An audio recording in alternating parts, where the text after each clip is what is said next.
जय हिंद साथियों, आज हमारा हिंदी का प्रैक्टिस सेट नंबर 4 है। ठीक है, आते हैं अपने पहले क्वेश्चन पे। कह रहा है पथभ्रष्ट में कौन सा समास है? अगर इसका आप समास विग्रह करते हैं तो आएगा पथ से भ्रष्ट। ठीक है, पथ से भ्रष्ट। तो पथ से भ्रष्ट मतलब कहाँ चला गया ये हमारे तत्पुरुष समास में चला गया। ठीक है, तो अगर हम बात करें तत्पुरुष समास की, यानी ऑप्शन नंबर हमारा सी सही जवाब होगा। बात करें तत्पुरुष समास की तो इसके भी 6 भेद होते हैं। कितने भेद होते हैं? 6 भेद होते हैं। ठीक है, चलिए आते हैं अगले क्वेश्चन पे। कह रहा है निम्न में से अल्प प्राण व्यंजन कौन सा है?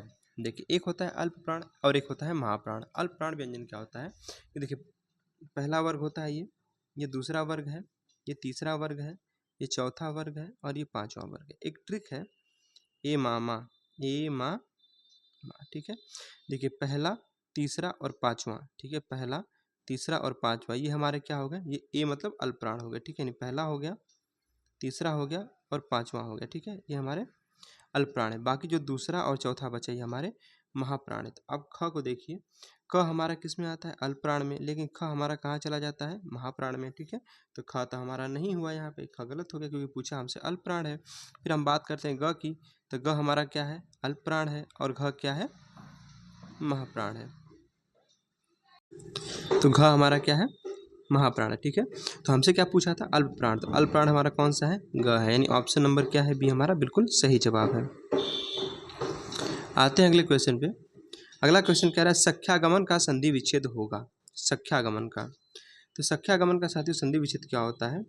सखी धन आगमन होता है। क्या होता है? सखी प्लस आगमन। अब सबसे बड़ा टास्क ये है कि सखी लिखे कैसे, तो सखी ऐसे आता है। ठीक है, सखी प्लस आगमन होता है ना, सखी प्लस आगमन यानी सख्यागमन। देखिए कहाँ पे लिखा है? ये ऑप्शन नंबर ए बिल्कुल सही जवाब होगा। ठीक है, सखी में खपर बड़ी की मात्रा होती है। ठीक है, क्वेश्चन नंबर 4 की बात करते हैं।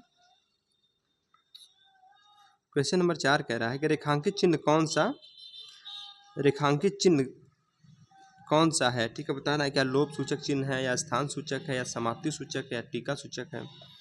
ठीक है, तो ये हमारा कौन सा है साथियों? ये हमारा लोभ सूचक चिन्ह है। ठीक है, यानी ऑप्शन नंबर, देखिए यहाँ पे छूट गया है ना, किसी चीज़ का लोप हो गया है। ठीक है, तो ये हमारा क्या है? लोभ सूचक चिन्ह है ना, ऑप्शन नंबर क्या है? बिल्कुल सही ऐसे। ठीक है, चलिए आगे हम बात करते हैं क्वेश्चन नंबर 5 की। कह रहा है जिनका प्रयोग निश्चित शब्द समुदाय या पूरे वाक्य का अतिरिक्त भावार्थ प्रदान करने के लिए होता है, ठीक है, उसे क्या कहते हैं या उसे कहते हैं? ठीक है, बताइए क्या कहते हैं उसको? उसको साथियों हम निपात कहते हैं। जैसे समझिए, निपात में क्या होता है कि वाक्य में ना एक विशेष बल दिया जाता है। जैसे हम कह दें कि राम ही बाजार जाएगा, राम ही बाजार जाएगा। हमने क्या किया यहाँ पे?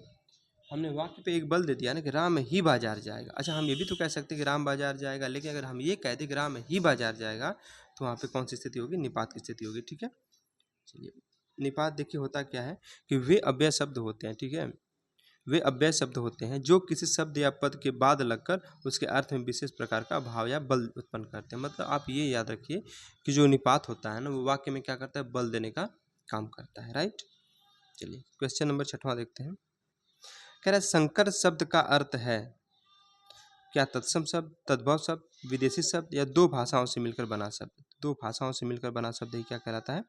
संकर शब्द कहलाता है। ठीक है, ये ऑप्शन नंबर डी हमारा क्या है? बिल्कुल सही जवाब होगा। ठीक है, जैसे हम बात करते हैं संकर शब्द, कुछ संकर शब्द की एग्जांपल देख लेते हैं। जैसे हम बात करते हैं रेलगाड़ी की। ठीक है, इसमें साथी देखिए दो शब्दों से मिलकर बना, एक रेल और एक गाड़ी। ठीक है, तो रेल हमारा कौन सा शब्द है और गाड़ी कौन सा शब्द है? तो रेल जो है हमारा साथी, ये हमारा अंग्रेजी का शब्द है। किसका?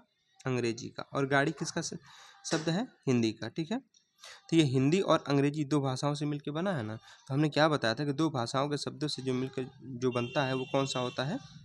ठीक है, संकर शब्द होता है। ठीक है, तो यहाँ पे हमारा संकर शब्द हो गया रेलगाड़ी। जैसे हम आगे भी देख लेते हैं, जैसे मान लीजिए हम बात करते हैं टिकट घर की। ठीक है, बहुत बार पूछा जाता है ये टिकट घर। अब देखिए इसमें क्या है, एक टिकट और एक घर दो शब्दों से मिलकर बना है। तो टिकट अगर पूछे आपसे तो टिकट साथियों ये अंग्रेजी भाषा का शब्द है। किसका है? अंग्रेजी भाषा का शब्द है। वहीं घर की बात करें तो घर कैसा हमारा है? घर हिंदी भाषा का शब्द है। ठीक है, तो ये भी हिंदी और अंग्रेजी के योग से मिलकर हुआ है। तो ये हमारा क्या है? टिकट घर क्या हुआ? संकर शब्द हुआ। जैसे अगर हम बात करते हैं नेक चलन, जैसे नेक चलन ना, तो नेक हमारा क्या है? नेक फारसी शब्द है। ठीक है, फारसी शब्द है। और चलन क्या है, हिंदी शब्द है, तो यहाँ हिंदी और फारसी शब्दों से मिलकर बना। मतलब जो ये कहते हैं कि जो संकर शब्द होते हैं ना, ये दो शब्दों या दो भाषाओं से मिलकर, मतलब दो भाषाओं से मिलकर बने होते हैं। ठीक है, दो भाषाएं। चलिए आगे चलते हैं हम क्वेश्चन नंबर 7 की तरफ। कह रहा है निम्न शब्द में अधिकरण कारक का प्रयोग हुआ है। अधिकरण कारक का प्रयोग पूछा। ठीक है, तो देखिए वाहनारूढ़ कहाँ पे है, वाहनारूढ़ यानी ये जो है ना वाहन पर आरूढ़। ठीक है, यानी वाहन पर सवार, तो वाहन पर आरूढ़ में क्या है, अधिकरण कारक है। ठीक है, अधिकरण कारक की पहचान हमने क्या बताया था आपको, जैसे पढ़ा ना, जब परसर को बताया था, कर्ता ने कर्म को करण से संप्रदान के लिए पदान से अलग। ठीक है, अधिकरण में क्या होता है, में या पर होता है। इसका कारक विभक्ति आपसे पूछे अधिकरण का, तो में या पर होता है। तो वाहन आरूढ़ मतलब वाहन पर आरूढ़। ठीक है, चलिए आगे चलते क्वेश्चन नंबर 8 की तरफ।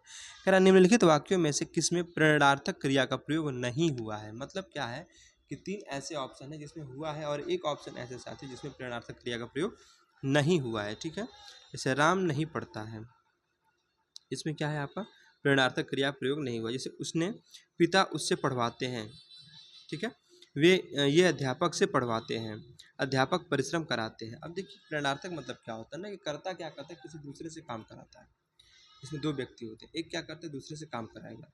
ठीक है, वो काम दूसरे से कराएगा, जब दूसरे से काम कराएगा तो सीधी सी बात है वहाँ पे प्रेरणार्थक क्रिया हो जाती है। ठीक है, तो ये पिता उससे पढ़वाते हैं तो काम दूसरे से करवा रहे हैं पिताजी, तो ये सब हमारे क्या है, प्रेरणार्थक क्रिया है। लेकिन अगर हम कहते हैं कि राम नहीं पढ़ता है, ठीक है, तो राम किसी से काम नहीं करा रहा है, राम खुद की बात हो रहा है कि राम नहीं पढ़ता है, मतलब यहाँ पे प्रेरणार्थक क्रिया नहीं है। ठीक है, चलिए आगे चलते हैं क्वेश्चन नंबर 9। कह रहा है युद्ध करने का इच्छुक के लिए एक शब्द बता दीजिए। ठीक है, युद्ध करने का इच्छुक के लिए एक शब्द बताइए। तो क्या होता है, युयुत्सु होता है। क्या होता है, युयुत्सु, यानी ऑप्शन नंबर सी सही जवाब है। ठीक है, अगर हम बात करें जिज्ञासा की, ठीक है, जिज्ञासा तो जीतने की इच्छा। ठीक है, और जिज्ञासु, ठीक है, जिज्ञासु मतलब जानने की इच्छा रखने वाला। तो मुमुक्षु मतलब देखिए मुमुक्षु भी दिया है, कुछ मुमुक्षु तो मोक्ष की इच्छा रखने वाला, जिज्ञासा जीतने की इच्छा रखने वाला, और जिज्ञासु जानने की इच्छा रखने वाला। ठीक है, क्वेश्चन नंबर 10।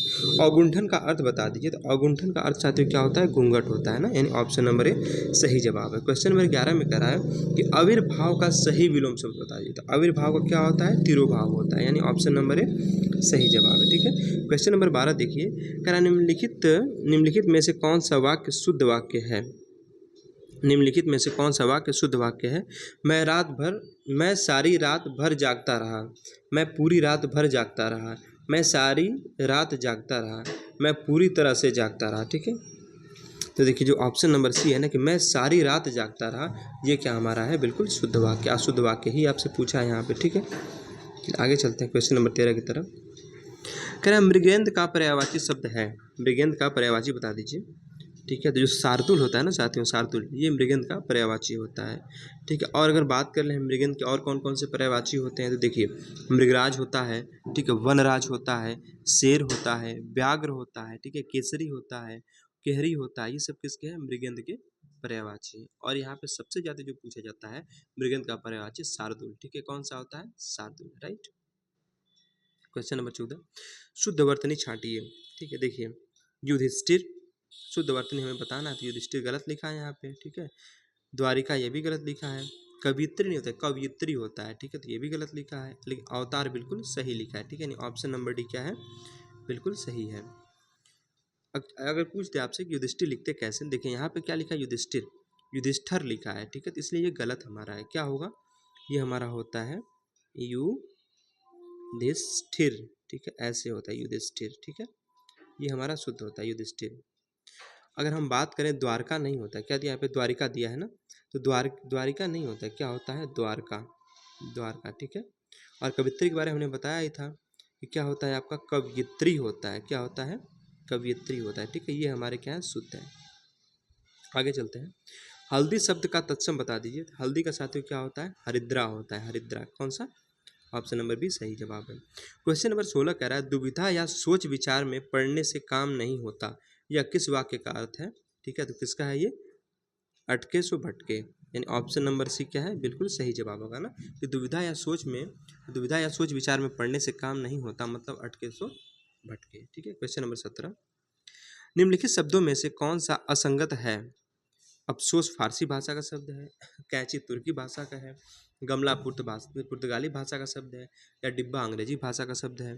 ठीक है, जो डिब्बा है साथियों ना, अच्छा पूछा क्या, असंगत पूछा है। ठीक है, गलत। देखिए अफसोस जो है फारसी भाषा का बिल्कुल सही है। ठीक है, और उसके हम आगे बात करते हैं, कैंची तुर्की भाषा का, ये भी सही है। गमला जो है पुर्तगाली भाषा का, ये भी सही है। लेकिन डिब्बा अंग्रेजी भाषा का शब्द थोड़ी ना है। ठीक है, डिब्बा कैसा है, डिब्बा देशज शब्द है भाई, अंग्रेजी में थोड़ी ना हम डिब्बा कहते हैं, अंग्रेजी में तो बॉक्स कहते हैं ना। तो ठीक है, तो डिब्बा कैसा है, ये देशज शब्द है। ठीक है, चलिए क्वेश्चन नंबर 18 कह रहे वृंदावन विहरत। ठीक है, वृंदावन विहरत फिर राधा नंद किशोर नीरद यामिनी जानी। ठीक है, संग डोले बोले मोर। उपयुक्त पंक्ति में कौन सा अलंकार है, तो इसमें साथी कौन सा है, भ्रांतिमान अलंकार है। ठीक है, इसमें क्या होता है, भ्रांतिमान अलंकार में भी कल ही हमने आपको अलंकार की क्लास ली थी तो बताया था, इसमें क्या होता है, एक भ्रम की स्थिति पैदा हो जाती है। ठीक है, तो भ्रांतिमान अलंकार जो है, ठीक है, इसमें क्या होता है, एक भ्रम की स्थिति अथवा संभावना जो है इसमें प्रतीत होती रहती है। ठीक है, चलिए क्वेश्चन नंबर 19 की बात करते हैं। क्वेश्चन नंबर 19 कह रहा है, साधु भक्तों में सुयोगी संयमी बढ़ने लगे। ठीक है, साधु भक्तों में सुयोगी संयमी बढ़ने लगे, सभ्यता की सीढ़ियों पर सुरमा चढ़ने लगे। उपयुक्त पंक्ति में छंद बता दीजिए कौन सा है। ठीक है, उपयुक्त पंक्ति में छंद कौन सा है, तो हमारा गीतिका है। कौन सा है, गीतिका है। ठीक है, अच्छा गीतिका में साथियों हमने क्या बताया था कि जो गीतिका छंद होती है गीतिका, ठीक है, गीतिका में कितनी होती हैं, 26 मात्राएं होती हैं। 26 मात्राएं मतलब देखिए 14 और 12 पे यति होती है। ठीक है, यानी इसमें 14 होगी, इसमें 12 होगी। राइट, आगे चलते हैं। क्वेश्चन नंबर 20 राम बाजार से 4 किलो आटा लाया में विशेषण बता दीजिए, कौन सा विशेषण इसमें है। तो देखिए एक निश्चित बात यहाँ पे हो रही है कि 4 किलो आटा लाया। अगर ये कहता कि राम बाजार से कुछ किलो या कुछ आटा लाया तो वहाँ पे अनिश्चित हो जाता। ठीक है, लेकिन कह रहा है कि राम बाजार से 4 किलो आटा लाया। अच्छा आटे को क्या हम गिन के लाते हैं कि माप तोल के लाते हैं, तो आटे को हम माप तोल के लाते हैं। ठीक है, तो पहली बात की संख्यावाचक तो होगा नहीं, होगा तो परिमाणवाचक में। ठीक है, और उसमें भी कह रहा है कि 4 किलो आटा लाया, तो एक निश्चित परिमाण की बात कर रहा है यहाँ पे ना, तो हमारा निश्चित परिमाणवाचक विशेष होगा, यानी ऑप्शन नंबर सी बिल्कुल सही जवाब हो जाएगा। ठीक है, चलिए आगे चलते हैं। क्वेश्चन नंबर 21 कह रहा दीर्घायु हो किस प्रकार का विस्मयादि बोधक अव्यय है।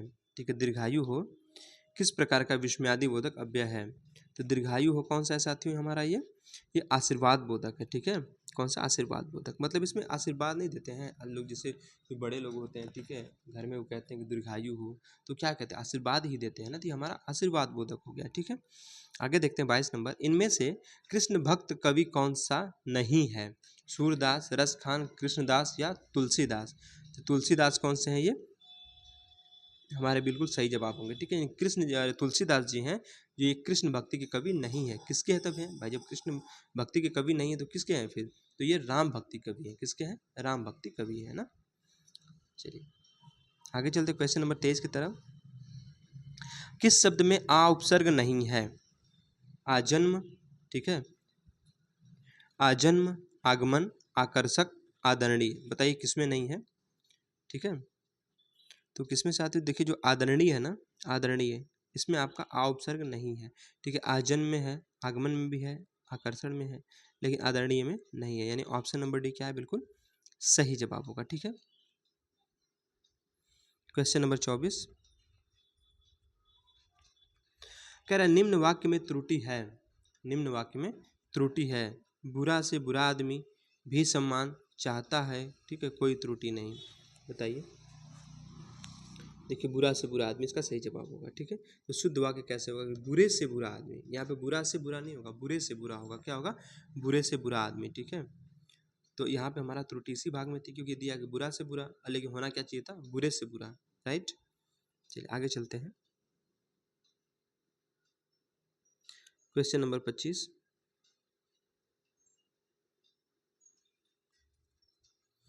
कह रहा निम्नलिखित वाक्यों में से कौन सा वाक्य कर्तृवाचक में बदला गया है, कर्तृवाच्य जिसमें कर्ता की प्रधानता होती है। ठीक है, बताइए कौन सा बदला गया है।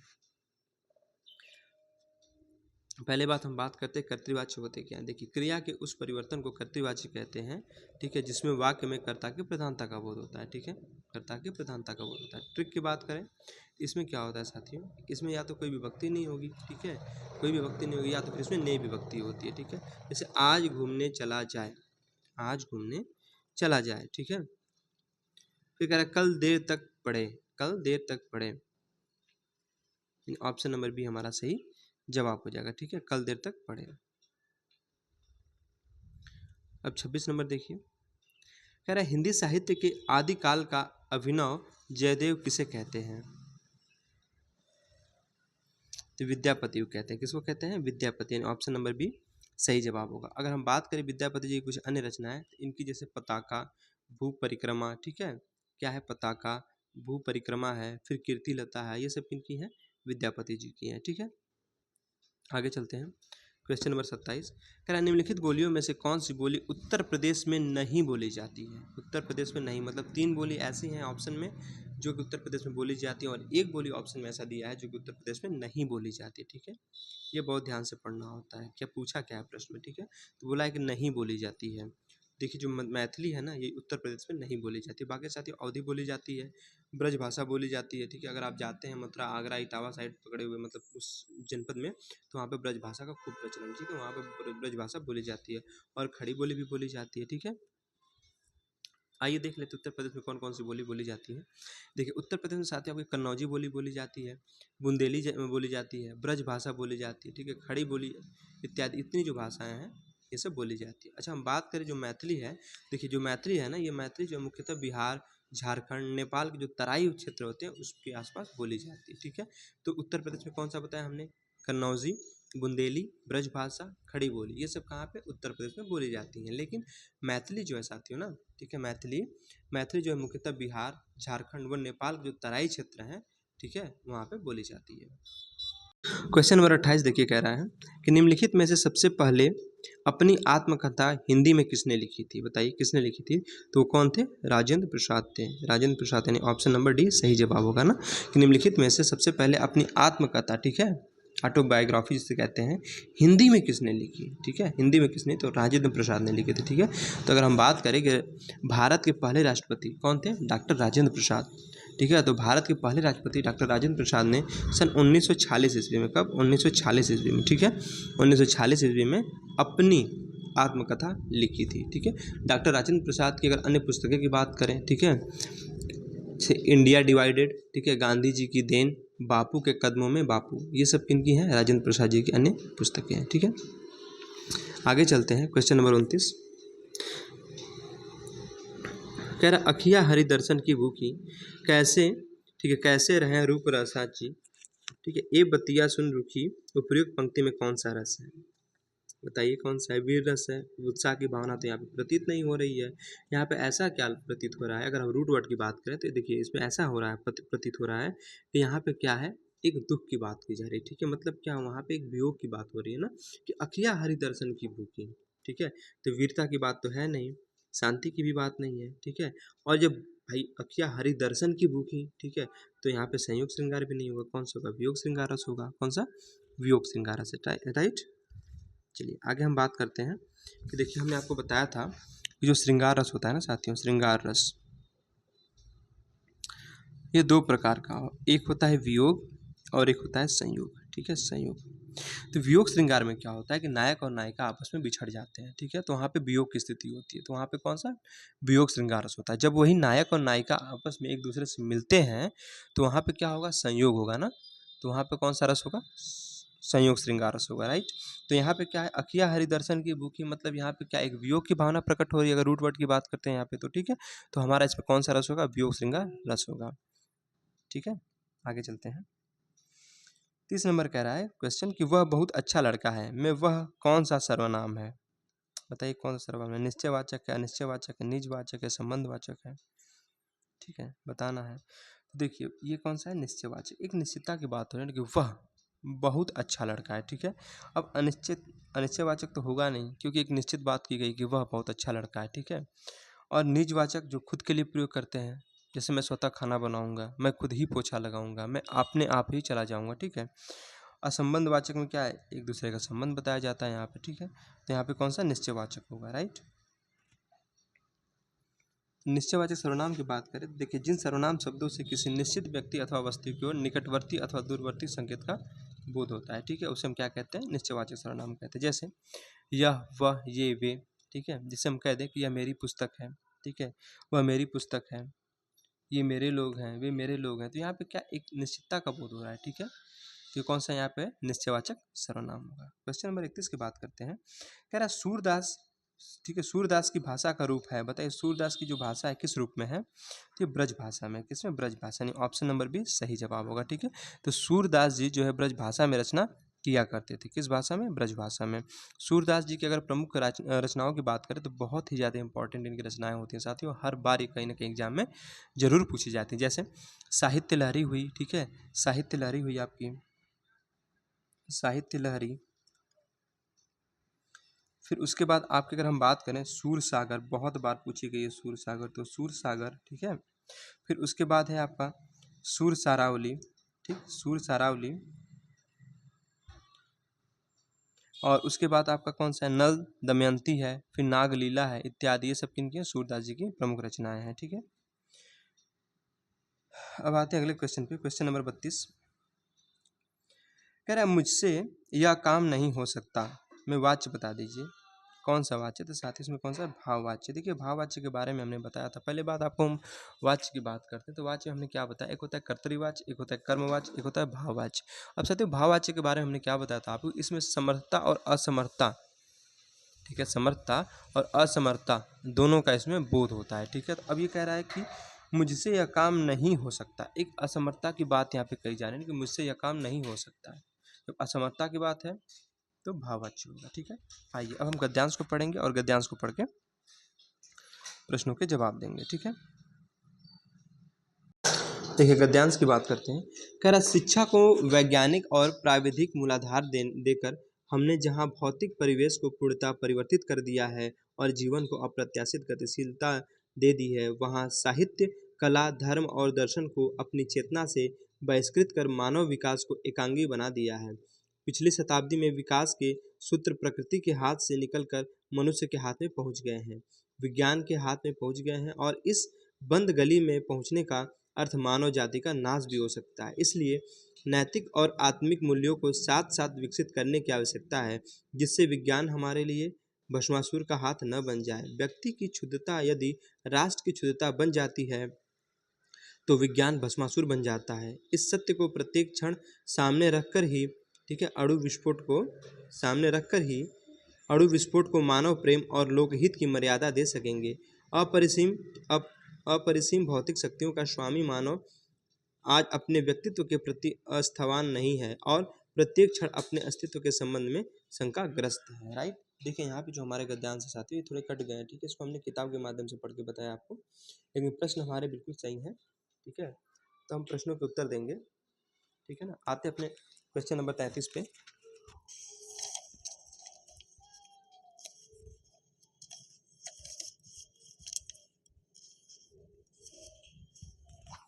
क्वेश्चन नंबर 33 क्या कह रहा है, आज का मानव, ठीक है, आज का मानव अपने व्यक्तित्व और अस्तित्व के प्रति इसलिए शंकालु है क्योंकि देखिए वह विज्ञान की विध्वंसक शक्तियों से भयभीत है, ठीक है। ऑप्शन नंबर सी क्या है, सही जवाब होगा। क्वेश्चन नंबर 34 कह रहा है हमारी विज्ञान धृत शिक्षा के सर्वाधिक महत्वपूर्ण देन है, कौन सा है, तो कौन सा हमारा ऑप्शन नंबर ए सही होगा। देखिए जीवन का अपरिमित भौतिक विकास, यानी ऑप्शन नंबर ए बिल्कुल सही जवाब है। क्वेश्चन नंबर 35 कह रहा है मानव जीवन को भस्मासुर बनने से रोक सकता है, ठीक है, मानव जीवन को भस्मासुर बनने से रोक सकता है। बताइए कौन सा ऑप्शन सही होगा इसका, इसका साथियों बी हमारा, यानी नैतिक आत्मिक मूल्यों को विकसित करके, राइट, जैसा कि गद्यांश में दिया गया था। क्वेश्चन नंबर 36 कह रहा आधुनिक मानव विकास को सर्वांगीण नहीं कहा जा सकता क्योंकि, क्यों नहीं कहा जा सकता, क्योंकि साथियों देखिए साहित्य, धर्म, कला और मानव चेतना से निर्वासित है, ठीक है। क्वेश्चन नंबर 37 और लास्ट क्वेश्चन कह रहा अणु विस्फोट को मानवतावादी की मर्यादा देना तभी संभव है जब व्यक्ति की क्षुद्रता को राष्ट्र की क्षुद्रता न बनने दिया जाए, जैसा गद्यांश में दिया था, ठीक है। तो अब हमारे हिंदी के पूरे 37 क्वेश्चन आते हैं यूपी पुलिस कांस्टेबल में, और 37 क्वेश्चन हमारे अब पूरे हो गए, ठीक है।